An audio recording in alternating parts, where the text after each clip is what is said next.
হ্যাঁ, এখন আমাদের যেটা পরিস্থিতি রয়েছে তাতে গত 24 ঘন্টাতে যেটা ছিল সেটা আমাদের বাংলাদেশের উপরে একটা ঘূর্ণাবর্ত ছিল। আর নিম্নচাপ মৌসুমি অক্ষরেখা যেটা আমাদের রয়েছে, যেটা মৌসুমি অক্ষরেখা, সেই অক্ষরেখাটাও আমাদের পশ্চিমবঙ্গের উপর দিয়ে, যদিও একটু উত্তরাংশে যেটা স্বাভাবিক অবস্থান তার থেকে উত্তরের দিয়েছিল, তবুও আমাদের পশ্চিমবঙ্গের উপর দিয়ে ছিল বলে পশ্চিমবঙ্গের প্রায় সর্বত্রই হালকা থেকে মাঝারি বৃষ্টিপাত, তার সঙ্গে ভারী বৃষ্টিপাত হয়েছে। উত্তরবঙ্গে অতি ভারী বৃষ্টিপাতও হয়েছে। আর এখন আমাদের যেটা পরিস্থিতি তাতে আমাদের যে মৌসুমি নিম্নচাপ রেখা, মৌসুমি অক্ষরেখা যেটা আমরা বলি মনসুন ট্রাপ, সেটি এখন আমাদের পশ্চিমবঙ্গের উপর দিয়ে যাচ্ছে। তবে এর যা স্বাভাবিক অবস্থান তার থেকে উত্তর অংশে রয়েছে, যেটি এখন আমাদের বিহার থেকে শুরু করে মিজোরামের দিকে যাচ্ছে। যেটা স্বাভাবিক অবস্থান নয়, এটা আমাদের উত্তরের ভাগে রয়েছে। তার জন্যে উত্তরবঙ্গে এবং আমাদের দক্ষিণবঙ্গেও বৃষ্টি থাকবে, তবে উত্তরবঙ্গে বেশি বৃষ্টিপাত হওয়ার সম্ভাবনা থাকছে। আগামী 3 দিনেই উত্তরবঙ্গে ভারী থেকে অতি ভারী বৃষ্টিপাতের উপরের 5টা জেলাতে সতর্কতা রয়েছে এবং নিচের 3টে জেলাতেও ভারী বৃষ্টিপাতের সতর্কতা রয়েছে।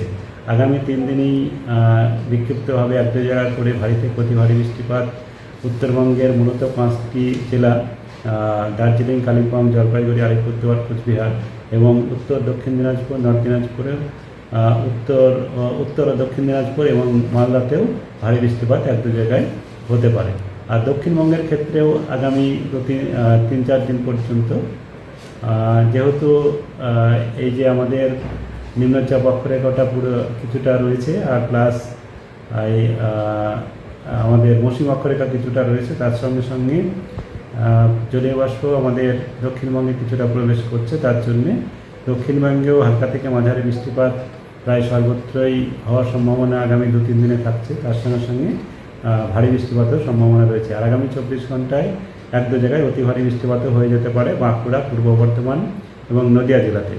আর ভারী বৃষ্টিপাতের সতর্কতা যেটা রয়েছে যেটা হচ্ছে পশ্চিম বর্ধমান, বীরভূম, হুগলি, উত্তর 24 পরগনা, পশ্চিম মেদিনীপুর এবং কলকাতাতেও কিছুটা সম্ভাবনা রয়েছে, তবে তুলনামূলকভাবে কম। তবে আমাদের সব জায়গাতেই প্রায় হালকা থেকে মাঝারি বৃষ্টিপাত হওয়ার সম্ভাবনা থাকছে। কালকে আমাদের মুর্শিদাবাদ, বীরভূম, পূর্ব বর্ধমান, নদিয়া জেলাতে ভারী বৃষ্টিপাত 1-2 জায়গায় হতে পারে, বাকি জেলাগুলোতে হালকা থেকে মাঝারি বৃষ্টিপাত থাকবে। এখন বৃষ্টিপাত আগামী 4-5 দিন পর্যন্ত উত্তর এবং দক্ষিণবঙ্গ প্রায় সর্বত্রই হালকা থেকে মাঝারি বৃষ্টিপাত হওয়ার সম্ভাবনা থাকছে। তার সঙ্গে যেমন বললাম আমি যে ভারী বৃষ্টিপাতের সম্ভাবনা রয়েছে, আর উত্তরবঙ্গে অতি ভারী বৃষ্টিপাতের সম্ভাবনা রয়েছে। তবে খুব বেশি অ্যামাউন্টে হওয়ার সম্ভাবনা নেই, 1-2 জায়গা করেই হওয়ার সম্ভাবনা থাকছে। এই হচ্ছে এখন পূর্বাভাস। আর আগামী 24 ঘন্টা পর্যন্ত মৎস্যজীবীদেরও সমুদ্রে যেতে মানা করা হয়েছে, কারণ উপকূল অঞ্চলে কিছুটা দমকা হাওয়া রয়েছে এবং বৃষ্টিপাতও রয়েছে।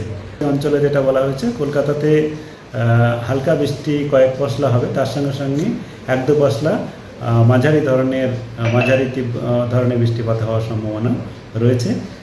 সর্বমোটভাবে মডারেট বৃষ্টিপাত হওয়ার সম্ভাবনা থাকছে এবং আগামী 2-3 দিনে এরকমই 1-2 পশলা করে বৃষ্টিপাত কলকাতাতে হওয়ার সম্ভাবনা রয়েছে। আরো ভালো ভালো খবর দেখতে সাবস্ক্রাইব করুন বাংলা হান্টের ইউটিউব চ্যানেল। বাংলা হান্টের আরো খবর দেখতে নজর রাখুন। বাংলা খবর মানেই বাংলা হান্ট।